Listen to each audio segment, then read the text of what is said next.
Imagine कीजिए ये pad दिया जाता है हमें और हमें ये बोला जाता है कि आपको पॉटी करने के लिए इस पैड का यूज़ करना है, ठीक है। और उस पैड को, उस पॉटी वाले पैड को आपको अपने बॉडी में ही रखना है अराउंड 4 से 5 घंटे तक।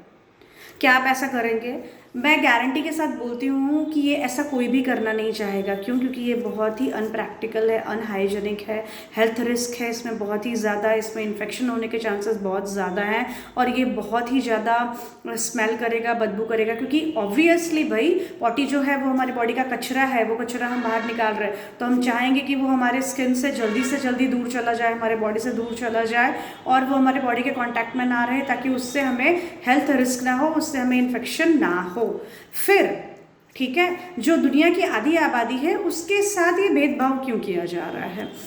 याद कीजिए, जब ये सैनिटरी पैड मार्केट में आया था तो उसे एक रिवोल्यूशनरी प्रोडक्ट के रूप में लॉन्च किया गया था और बोला गया था कि ये एक ऐसा सिस्टम है, एक ऐसा पैड है, एक ऐसी वस्तु है जो लेडीज़ का जो पीरियड के टाइम का जो प्रॉब्लम होता है, मासिक आने के टाइम का जो पीरियड प्रॉब्लम होता है, वो सारे प्रॉब्लम को दूर कर देगा, उनको बहुत कंफर्ट होगा, उनका जो ये 4-5 दिन का जो टाइम होता है हर महीने वो आसानी से वो पास कर पाएंगे। उनको इन्फेक्शंस, कपड़ा यूज़ करने से इन्फेक्शन होगा, ये पुरानी बातें हो गई, कपड़ा यूज़ नहीं करना चाहिए, अनहाइजेनिक है, हेल्थ का रिस्क है इसमें बहुत ज़्यादा। आप लोगों को समझ में नहीं आता, भारत के लोग तो वैसे ही सांप और वो बीन ही बजाते रहते हैं, तो उनको कुछ पता नहीं है, अनसाइंटिफिक है, राइट। अब आप मुझे ये बताओ कि जब ये पॉटी के लिए यूज़ नहीं कर सकते तो फिर ये आधी आबादी पीरियड के लिए ये प्लास्टिक का बना हुआ पैड कैसे यूज़ करेगी? ये जो पैड है ये बनता है प्लास्टिक से। अराउंड एक रिसर्च में पाया गया है कि इस तरह की जो थैली होती है, ऐसी 4 थैली एक पैड में यूज़ होती है।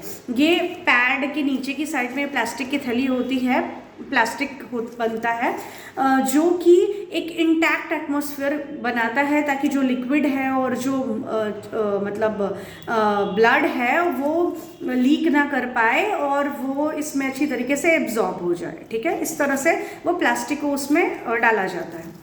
बट ये प्लास्टिक इसको एक लीक प्रूफ तो बना देता है, लेकिन वो प्लास्टिक एक हीट और मॉइस्चर वाला एटमॉस्फेयर क्रिएट करता है आपके वजाने के अराउंड, और उसकी वजह से क्या होता है, उस हीट और मॉइस्चर के एटमॉस्फेयर की वजह से वो एरिया इस तरह का हो जाता है कि वहाँ पे फंगस, वहाँ पे यीस्ट, यहाँ पे बैक्टीरिया बहुत आसानी से ग्रो कर सकते हैं। और इसकी वजह से हमारा जो ग्रॉइन एरिया है, जो हमारा वजाइना के दोनों साइड का थाइस वाला जो एरिया होता है, वहाँ पे फंगल इन्फेक्शन बहुत ज़्यादा फीमेल्स को होता है। बैक में जो बटक्स होते हैं वहाँ पे बहुत ज़्यादा फंगल इन्फेक्शन के अभी केसेस आ रहे हैं, क्योंकि ये पैड की वजह से, ये प्लास्टिक कंटेंट जो है इसकी वजह से वो एरिया इस तरह का परमेबल हो जाता है कि उसकी वजह से वो इसमें रहे हुए जो प्लास्टिक होते हैं वो भी एब्जॉर्ब होते हैं और फंगस और बैक्टीरिया वहाँ पे आसानी से ग्रो करता है, ताकि वहाँ पे ज़्यादा से ज़्यादा इन्फेक्शन होता है।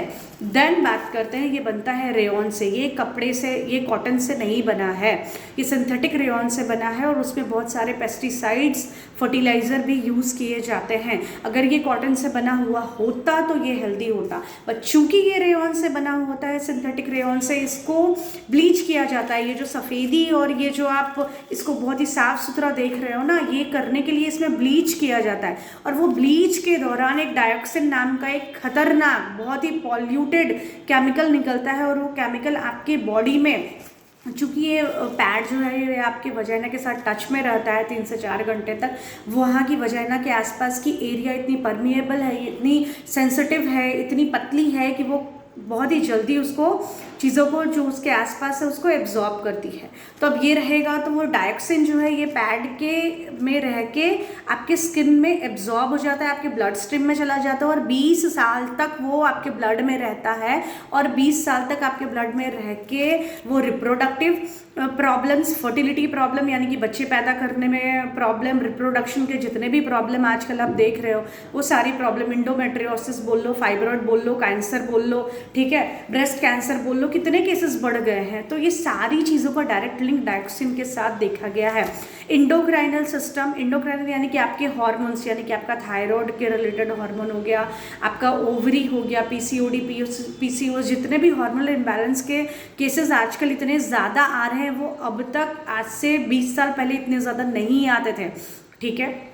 देन आपका न्यूरोलॉजिकल, डिप्रेशन के पेशेंट, फीमेल्स को डिप्रेशन बहुत ज़्यादा हो रहा है, तो न्यूरोलॉजिकल से कार्डियोवास्कुलर यानी कि हार्ट के प्रॉब्लम तक में भी ये केमिकल्स का डायरेक्ट रिलेशन देखने को मिलता है, ठीक है। तो हमने डायोक्सिन की बात कर दी, हमने पेस्टिसाइड्स और फर्टिलाइजर्स की बात कर दी। पेस्टिसाइड फर्टिलाइजर का डायरेक्ट लिंक जो है वो infertility, cancer, thyroid, hormonal, endocrinal, endometriosis, diabetes से लेकर के डिप्रेशन में देखने को मिलता है, ठीक है। अब आते हैं आर्टिफिशियल फ्रेग्रेंसेज और सेंट। आर्टिफिशियल फ्रेग्रेंसेज, सेंट यानी कि खुशबू, इसको खुशबूदार बनाया जाता है ताकि जो ब्लड निकलता है और वो 4-5 घंटे तक इस पर रहता है, उसमें से जो बदबू आती है वो कम हो जाए, इसके लिए आर्टिफिशियल सेंट और फ्रेग्रेंसेस का यूज़ किया जाता है। बट ये आर्टिफिशियल सेंट और फ्रेग्रेंसेस के बॉडी के लिए श्राप से कम नहीं है, वो आपके बॉडी में एब्जॉर्ब हो जाते हैं, स्किन के अंदर चले जाते हैं और स्किन में allergy, infections, fungal infections, skin के बहुत सारे रोग से लेकर के वो एंडोक्राइनल इश्यूज और कैंसर तक के लिंक इसमें देखने को मिले। And yes, most important, birth defect मतलब कि बच्चे का डेवलपमेंट, जो गर्भ में बच्चे का डेवलपमेंट अच्छी तरीके से नहीं हो पाता है, बच्चे का डेवलपमेंट रुक जाता है, बच्चा खोड़ खापर वाला यानी कि वाल्व जो है, हार्ट का वाल्व ठीक से नहीं बना है या ब्रेन ठीक से नहीं बनता है, इस तरह के केसेस जो हैं वो इसी सेंट और फ्रेग्रेंसेस की वजह से ये सब चीज़ें हो रही है, बर्थ डिफेक्ट। अब आते हैं थैलेट के ऊपर। थैलेट जो है वो दुनिया का one of the most dangerous chemical, polluted chemical के रूप में थैलेट की गिनती आती है। अब ये थैलेट जो होता है ये आपके पैड में भर के होता है और वो इतने टाइम तक एक्सपोज में रहता है आपके बॉडी के साथ, आपके वजाइना के साथ, और वहीं पे आपका यूरिनरी सिस्टम भी है, तो वो यूरिन के ब्लैडर में भी एब्जॉर्ब हो रहा है, यूट्रस के अंदर भी जा रहा है, यूट्रस के अंदर से सीधे सीधे ओवरी, और वो इंटरनल, तो फीमेल का बॉडी ही इस तरह से बना हुआ होता है कि यूट्रस के थ्रू वो पूरे एब्डोमेन में मतलब कांटेक्ट हो जाता है, यानी कि कोई भी चीज़ जो आपके यूट्रस में एब्जॉर्ब हो रही है वो डायरेक्टली आपके पूरे बॉडी में जा रही है। इस तरह का फीमेल का बॉडी का बनावट होता है, ठीक है। देन हम बात करेंगे VOC से। VOC बहुत सारे लिस्ट हैं केमिकल के जो मैं इस वीडियो के नीचे मैं लिख दूंगी डिस्क्रिप्शन बॉक्स में, आप उसको प्लीज़ पढ़िए तो आपको पता चलेगा कि कितने 20 से 25 प्रकार के केमिकल के लिस्ट तो मैंने बनाए हैं। और आप, सबसे बड़ी चीज़ है कि पैड का जो मतलब पैकेट है उसके ऊपर आप देखोगे तो उस पर इंग्रेडिएंट लिस्ट ही नहीं लिखी हुई है, ठीक है। तो इनको ये मौका मिल जाता है कि ये इसमें भर के अपने प्रॉफिट के लिए प्लास्टिक और केमिकल यूज़ करें और उससे आधी आबादी, दुनिया की आधी आबादी भले ना रोगों से लड़ के मर जाए। इन फैक्ट्री वालों को, इन इंडस्ट्री वालों को इनसे कोई लेना देना नहीं है। अब बात आती है कि पैड तो यूज़ करना पड़ेगा क्योंकि ये ज़रूरत है, तो मैं वहीं पे जहाँ से मैंने शुरुआत करी थी कि ये एक रिवोल्यूशनरी प्रोडक्ट के रूप में इसको निकाला गया था। बोला गया था कि जो कॉटन का आप कपड़ा यूज़ करते हो वो अनहाइजेनिक है, लेकिन आज आप कहीं पे भी जाओगे तो आज आप साइंटिस्ट और रिसर्च वर्कर्स यही बोल रहे हैं कि कॉटन सबसे हाइजेनिक और सबसे सेफेस्ट कॉटन है। यानी कि घूम के हमको जो है ना कान घूम के पकड़ना है, सीधे सीधे नहीं पकड़ना। यानी कि जब आपको प्रोडक्ट बेचना था तो आपने हमारी चीज़ का भर के आपने बुराई किया और आज हमको उसका फल भुगतना पड़ रहा है। फीमेल के अंदर कैंसर के केसेस इतने सारे कभी नहीं थे जितने लास्ट 20 साल से आ रहे हैं। और अब वही बात हो रही है कि कॉटन का जो पैड है, कॉटन का जो कपड़े का जो पैड आता है आजकल वो सबसे सेफेस्ट है, सबसे हेल्दी है, तो आप वही यूज़ कीजिए, ठीक है। तो अब ऑप्शन के ऊपर आते हैं। ऑप्शन में बहुत सारे ऑप्शंस हैं जो हमारे देश में भी बन रहा है, मेड इन इंडिया बन रहा है। आप जो मैं खुद यूज़ करती हूँ वो कॉटन के पैड और साथी पैड नाम का एक ब्रांड है जो अहमदाबाद में वो लोग पैड बनाते हैं, बैम्बू फाइबर, ठीक है। और बनाना फाइबर से ये पैड बनाते हैं, मैंने खुद ने यूज़ किया है, ये बहुत अच्छा प्रोडक्ट है। और सबसे पहले तो आपको बता दूं कि ये नॉन स्पॉन्सर्ड ये वीडियो है, ठीक है। मुझे कहीं से पैसे नहीं मिले हैं किसी भी चीज़ को इंडोर्स करने के लिए। तो ये एक एजुकेशनल वीडियो है।